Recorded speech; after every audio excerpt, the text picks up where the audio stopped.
Ես կարծում եմ, որ ժամանակն է, որ մեր ազգային անվտանգության կոմիտեն շատ լուրջ ձևով զբաղվի որոշ մարդկանցով, այս խմբի ղեկավարով եւ իր օգնականով, որը արդեն որ երրորդ անգամ մեր երկիրը ուզում է դարձնի գուբերնիա, ուզում է իր ռուսաստրուկ լինելով, ռուսաստրուկ,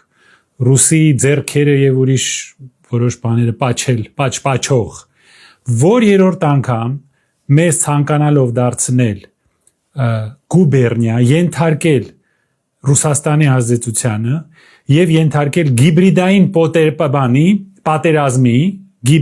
պատերազմի, չնայած երևի չգիտեն գիբրիդ բառը ինչ է նշանակում, Ռուսաստանի կողմից արդեն որ երրորդ անգամ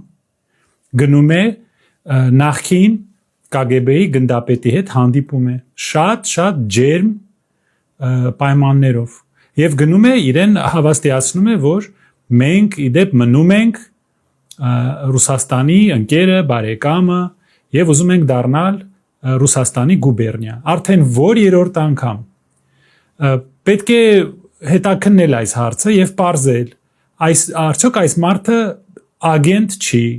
Ռուսաստանի KGB-ի ագենտ չի, չնայած KGB չկա Ռուսաստանում։ Ասենք FSB-ի ագենտ, մի մարդ, որը անընդհատ գնում է ինչ-որ նորություններ հայտնի, գաղտնի նորություններ հայտնում Մոսկվայում, մեր երկրի սուվերենությունը զոհաբերում է, ենթարկում է մեզ Մոսկվայի ազդեցության, անընդհատ, այն էլ ընտրություններից առաջ։ Իմ կարծիքով պետք է այս հարցով զբաղվի մեր ազգային անվտանգության կոմիտեն, ինչքան կարելի է։ Սա ակնհայտ KGB-ի ագենտ է, ակնհայտ Ռուսաստանի ագենտ է, մի մարդ է, որը ուզում է, որ Ռուսաստանը խառնվի մեր ընտրություններին, գիբրիդային պատերազմ վարի մեր դեմ եւ մենք դառնանք նորից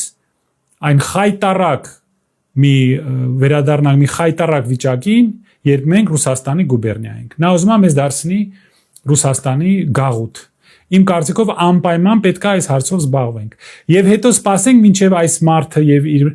մերձավորները գնան Եվրոպա եւ սկսեն ճիշտ հակառակը անել, հակառակը ասել եւ ուրիշներին մեղադրել, որ մենք ենք Ռուսաստանի ագենտներ։ Այստեղ սկզբից պետք է այս գործով զբաղվի ազգային անվտանգության կոմիտեն, իսկ դրանից հետո Հայաստանի հոգեբուժների միությունը։ Իմ կարծիքով անպայման պետք է այս հարցով զբաղվի։